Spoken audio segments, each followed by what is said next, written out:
Tingnan mo, mamaya may mag-chat na sa'yo. Chat ka na rin. Ano ba yan? Hindi ka pa naman ng BE. Bakit ganyan ka?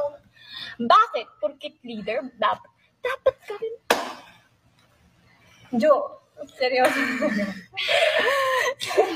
Ikaw yung tumawag sa akin, si Ate Aya pala. I called you so many times, but you didn't answer my calls. Why are you speaking in English? Because it's just it's my first language kasi.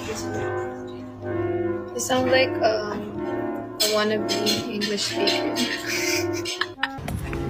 Excuse me, here your wallet. Oh, I'm listening to I Feel Good by Lagi.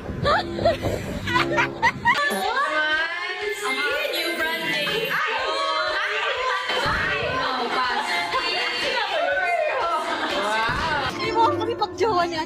Uy, nandito ka na!